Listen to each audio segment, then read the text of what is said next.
Joined by head coach Chris Rusiewicz of Guilford College football. They were picked in the tie for 5th in this year's ODAC Football Preseason Poll. Coach, let's hop right into your offense, and you've got 8 all-conference guys back split between your offense and defense this year, and you also have the Rookie of the Year back in quarterback Matt Pulaski. Talk a little bit about what your expectations were for him coming into last year, and if he exceeded those at all, and what you expect for him for this year. Matt Pulaski was a freshman we brought in from a local product high school about 15 minutes down the road. When I had a chance to speak with him, there was some general family ties that we met up. He came from an option program, so he was very raw when it came to the actual passing game. And the objective was to bring him in. He had the size, he had the leadership qualities, he had everything you wanted in a player as a student athlete. But we just weren't sure where his tools were going to come in. But talk about a coachable individual. He came in and started coming into camp as number between 4th and 5th on our depth chart, just because of his rawness. Got coached up really well by Coach Barnett, did a great job with him getting ready. By, I guess it was about 10 days into camp, we named him our starter. And just kind of went right up the ranks very quickly. And definitely overexceeded our expectations when you have somebody come in. We knew he was going to be good, we just didn't know how soon it was going to happen. And obviously throwing for almost 2,500 yards and getting Rookie of the Year and winning some big games for us and helping this program get to the top, was a big key. This year for him, he was voted in by his peers as a captain as a sophomore, so you can definitely see the qualities we saw in him when we recruited him as a leader. The character was there. He's one of those guys that's just as cool, calm, and collective no matter what's going on, whether it's he just threw a touchdown or just threw an interception. It's always the same tone that he has, and I think that goes a long way with our players in terms of his respect level. He's got a good target to throw to in Adam Smith. Talk a little bit about Adam, what you see from him, and then also get into your backfield a little bit as Mike Williams has since graduated from Guilford, and who's going to be your running back this year? Well, Adam Smith obviously came in last year as a quarterback, and believe it or not, he was one spot higher than Matt coming into the season because, again, we saw some athleticism there that he might be able to handle. But we ended up moving him once Matt pulled ahead of him, and we realized he wasn't going to be the starter.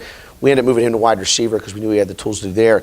Again, we didn't expect him to have 60-some receptions and have the year he had either. We knew he was going to be good, but we didn't know he was going to be the guy. But, as the year went on, he started to step up and make more plays and show he had sure hands.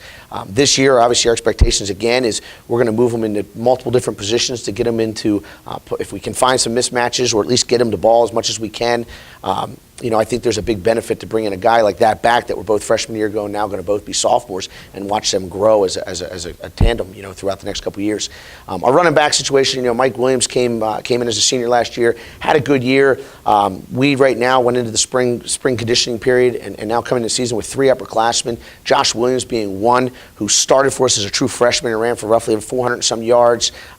He's coming back to compete for that job. We also have a Joe Abel who came in and got some carries last year a little bit. And then Josh Scow is another guy that we think, between the 3 of them, we think there's going to be a really good battle. And we also have 4 true freshmen coming in that were all back-to-back 1,000-yard rushers, junior, senior year in high school, that we feel are going to be in the mix. So if there's one position for us to really key on this camp, it's going to be our tailback position, so we can find one dominant guy and try to get out of the committee.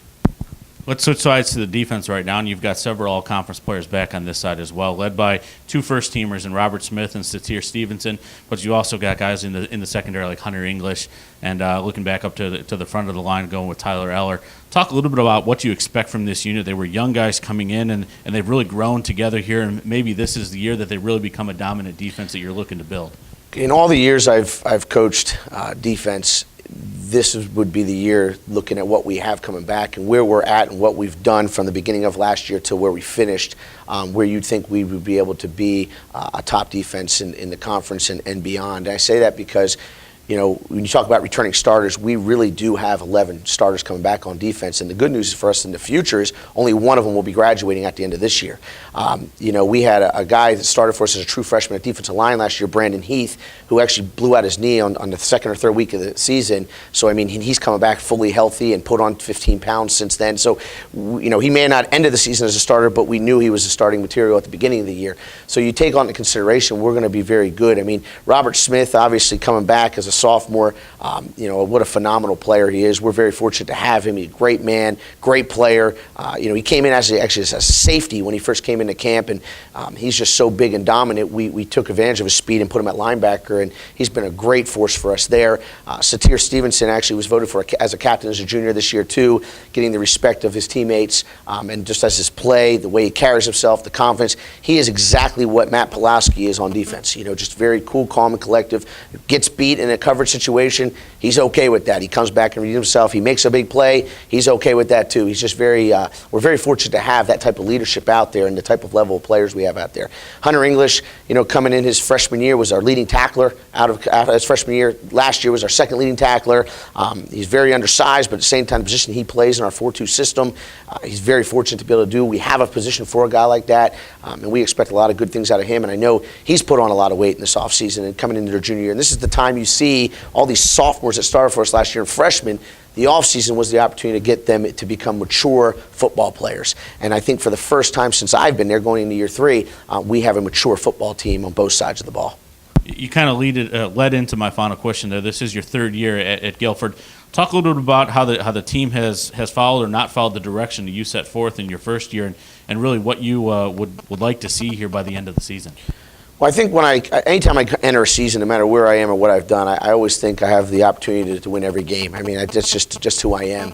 And I think the thing is, going into my first year, I really honestly thought I was going to win every game. We went 2-8. I was extremely disappointed. The next year, I'm thinking we can win every game again, and we go 5-5, and at least we're climbing the ladder. But I'm still disappointed.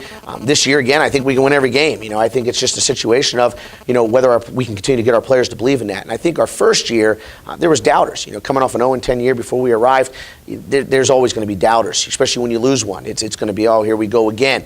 But I think people started to catch on and believe as we started winning games last year in the fourth quarter. We're down and we're young, sophomore, freshman heavy. Our guys started to come back. So I think last year our focus was being able to compete. Our first year we didn't compete. Second year we went out, we competed in every football game. We played to the end. We never gave up. Even if we were getting blown out or blowing somebody out, it didn't matter. We played to the end. This year we realized we need to be more of a focus, detail-oriented focus in every task we do, whether it's in the weight room, whether it's in meetings, whether it's around campus and doing the right thing, and especially on the football field. So I think we have met our mission every year, and because of that, we think if we continue to compete, we continue to focus on the details, we have high expectations for ourselves. Well, Coach, thank you for joining us today, and good luck this season. Thank you. I appreciate the time.